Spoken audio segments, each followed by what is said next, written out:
Shalom, Brother Kabad, back with GMS lesson. GMS keep pushing. Before I go any further, I give all praise, honor, and glory to the Heavenly Father's only begotten Son, Yahweh, Ba'ashem Yahushai, Ba'ashem Rakakadash. Double honors to our apostles and elders, a great millstone for teaching us His truth according to the Bible and rule well. I know Shalom, Lord, a sincere Akim with all the four corners of the earth, pushing this truth through diligence and sincerity and in charity. And another Shalom, Lord, sincere followers, believers of Yahweh, Ba'ashem Yahushai, not just hearers of the word, but doers as well. You men, women, and children, hopeful elect, Shalom. And I'm back with another lesson. It's like, Lord willing is edifying. Things are going on in the earth. And it's really a transitioning of power. Okay, you have the Edomites, which is the so-called white people today. So-called white man, woman, and child. All right, they have a biblical nationality, and they go back to a man named Esau. And the Lord has them ruling for a moment of time. But their time is up, and that's why you see, things in an uproar, in a sense, and why people are being evil towards one another. All right, it's because of the ruler. This is Ecclesiastes 10:1. A wise judge will instruct his people. Letting you know what the judge Esau right now is not a wise judge. Here it is. This man passes laws for sodomy, man with man, woman with woman, to be protected, for them to adopt children. Okay, just to name one. It says, in the government of a prudent man, a wise man is well ordered. See, the government of a wise man is well ordered, because a wise man is going to order his people through what? The scriptures. Okay, and Esau doesn't take heed to what is written in the Bible. All right. Hey, it shows you that when you ever go to court, they make you swear on the Bible, and then next thing you know, you don't see that Bible again. All right, they don't go through the scriptures and say, okay, well, you did this, so this is how the Lord wants you to be judged. No. And that's why a lot of things are out of order, man. It says, verse 2, as the judge of the people is himself, so are his officers. And what manner of man the ruler of the city is, such are all they that dwell therein. That's why we got to get out of here. Because from the top on down, starting with the elites, the elite banking families, all the way down to the common, all right, the nobodies, is wicked. Going back to Job 9:24, we'll get that real fast. We'll come back to this Ecclesiastes 10, Lord's will. Okay. This is Job 9:24, just to prove that point. It says, the earth is given into the hand of the wicked. He covered the face of the judges thereof, if not, where and who is he? And according to Malachi 1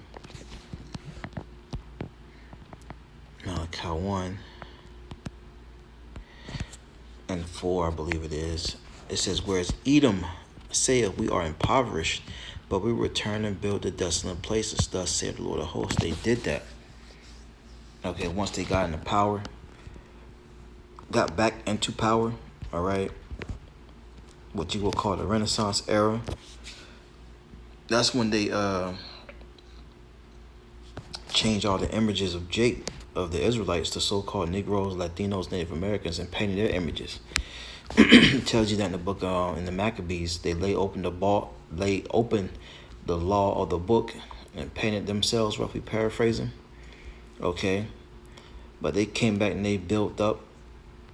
All right, it says, they shall build, but I will throw down, and they shall call them the border of wickedness, and the people against whom the Lord Yahweh Ba'ashem Yahushai have indignation forever. So the Lord has a righteous anger for Edom and his descendants, the people, the man, woman, and child. Well, one may say, well, why would the Lord give someone he hates rulership? Hey, The Lord said, my thoughts are not your thoughts, neither are my ways your ways. So the Lord has a reasoning. And we understand us in this truth and this faith. We know that the Lord had to do this. Well, he didn't have to, but he did it to punish us, right, for our transgressions against him, but also to show us both sides of the coin. In order to be a judge, you got to know both good and evil. And we're going to be the ultimate judges and rulers in the kingdom of heaven. The Israelites, the one you look down upon, the so-called Negroes, so-called blacks, the so-called Hispanics, the Latinos, and the Native Americans. But going back, Sirach 10:3 says, an unwise king destroyeth his people. And you see the state of everyone in America, aka the daughter of Babylon. Everyone's on some type of pills, some type of drug, some type of witchcraft. You got children committing suicide. Children now, they have no responsibilities, committing suicide. And it's all through his philosophies, his doctrines, his ways. Okay, his thought process was a death thought process that he pushes on the people. And you Israelites have sopped it up like a biscuit in the last little bit of gravy on the plate. Sirach 10:3, an unwise king destroyeth his people, but through the prudence of them which are in authority, the city shall be inhabited. All right. And that's what we're waiting on. We're waiting on a righteous kingdom. It tells you in 2 Peter, the 3rd chapter. In fact, let me get it real fast, so I don't want to butcher it. 2 Peter, the 3rd chapter, it says, nevertheless, verse 2 Peter chapter 3, verse 13, nevertheless, we according to his promise look for a new heaven and a new earth, wherein dwelleth righteousness. Yes, a refreshed earth, wherein dwelleth righteousness. Why? Because righteousness is not dwelling in the earth, all right, by the leaders. Okay. Verse 4, it says, the power of the earth is in the hand of the Lord, and in due time he will set over it one that is more profitable. And that's what you see in the transition of power from Esau to Jacob, because it tells you that in 2 Ezra, the 9th chapter, the 6th chapter, 2 Ezra 6 and 9. This is one of the signs of the end of an age. This is 2 Ezra 6 and 9. For Esau is the end of the world, and Jacob is the beginning of it that followeth. Okay? That's why, look, you better figure out who you are in these last days. If you're Edomite, you better go live it up. Because the next stop, according to Revelation 13, 9, and 10, is feathers of iron for you. But if you're an Israelite, you better be in a state of repenting and turning back to the Heavenly Father, so you're not destroyed along with these heathens. Okay? And you can make it through this time called Jacob's trouble and be delivered. Okay? So I want to go back to Sirach 10 one more time and read 4. It says, the power of the earth is in the hand of the Lord, and in due time he will set over it one that is profitable. And who is profitable? All right, the Israelites. Start off with Lord Yahushua, who the world even calls Jesus. Yahushua means he saves his people. All right. The Lord didn't come for everyone. He didn't come to deliver every Tom, Dick, and Harry, Larry, Curly, and Moe. As long as you believe on him, no. All right. Matthew 1 and 21 says he came to save his people from their sins. Because the Lord's people was the one that was given the law, statutes, and commandments to begin with. Leviticus 26:46, Psalms 149, 19 and 20. The Lord showed his word to Jacob, his statutes and his judgments to Israel. Okay? But anyways, let's grab one last one, wrapping on up. Let's go to Proverbs 29 and 2. See, the Lord gave this man a chance, and he didn't do anything but what? Be wicked. He did nothing but be wicked, man. You know, shall favor be shown to the wicked, but yet shall he not learn righteousness? What we're paraphrasing is not in him, man.